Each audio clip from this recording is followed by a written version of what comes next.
ನಮಸ್ಕಾರ ವೀಕ್ಷಕರೇ, busy plus ಪಕ್ಕಾ ಸುದ್ದಿ ವಾಹಿನಿಯ ಸುದ್ದಿ ಬೆಳಕಿಂಡಿಗೆ ಸ್ವಾಗತ.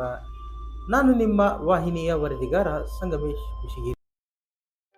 ಶಿಡ್ಲಭಾವಿ ಬೋನಿಗೆ ಬಿದ್ದ ಚಿರತೆ ಆತಂಕ ದೂರ.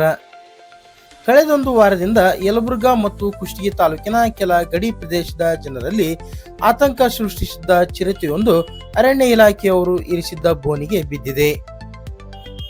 ಯಲಬುರ್ಗಾ ತಾಲೂಕಿನ ಶಿಡ್ಲಭಾವಿ ಗ್ರಾಮ ವ್ಯಾಪ್ತಿಯಲ್ಲಿ ಚಿರತೆ ಸೆರೆಯಾಗಿರುವ ಕುರಿತು ಮಾಹಿತಿ ಸಾರ್ವಜನಿಕರಿಂದ ಲಭ್ಯವಾಗಿದೆ.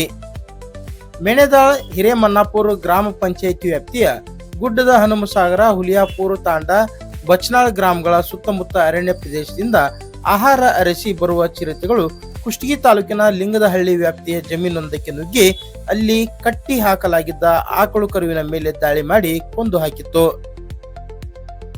ಮನ್ನಾಪುರ ಗುಡ್ಡದ ಪ್ರದೇಶದಿಂದ ಬಂದಂತಹ 2-3 ಚಿರತೆಗಳು ಕಂದಕೂರು ಸೀಮಾ ವ್ಯಾಪ್ತಿಯ ಜಮೀನುಗಳಲ್ಲಿ ಕಾಣಿಸಿಕೊಂಡಿದ್ದವು. ಜಮೀನುಗಳಲ್ಲಿ ಸಂಚರಿಸುವುದನ್ನು ಕಂಡ ರೈತರು ಭಯಭೀತಿಗೆ ಒಳಗಾಗಿ ಕೈಗಳಲ್ಲಿ ಡೊಣ್ಣೆ, ಬಡಿಗೆ ಹಿಡಿದು ಸಂಚರಿಸುತ್ತಿದ್ದರು. ಕೆಲವರು ಚಿರತೆಯನ್ನು ಮೊಬೈಲ್ನಲ್ಲಿ ಸೆರೆ ಹಿಡಿದಿದ್ದರು. ಚಿರತೆಯನ್ನು ಸೆರೆ ಹಿಡಿದು ಸುರಕ್ಷಿತ ಅರಣ್ಯ ಪ್ರದೇಶಕ್ಕೆ ಬಿಡುವಂತೆ ಅರಣ್ಯ ಇಲಾಖೆ ಅಧಿಕಾರಿಗಳಿಗೆ ಜನ ಮನವಿ ಮಾಡಿದ್ದರು. ಚಿರತೆಗಳ ಸೆರೆ ಹಿಡಿಯಲು ಅರಣ್ಯ ಇಲಾಖೆ ಕಾರ್ಯಾಚರಣೆ ಕೈಗೊಂಡಿತ್ತು. ಸದ್ಯ ಶಿಡ್ಲಭಾವಿ ಗ್ರಾಮ ವ್ಯಾಪ್ತಿಯಲ್ಲಿ ಚಿರತೆಯೊಂದು ಬಂದಿಯಾಗಿರುವ ವಿಡಿಯೋ ಸಾಮಾಜಿಕ ಜಾಲತಾಣಗಳಲ್ಲಿ ಹರಿದಾಡುತ್ತಿದೆ.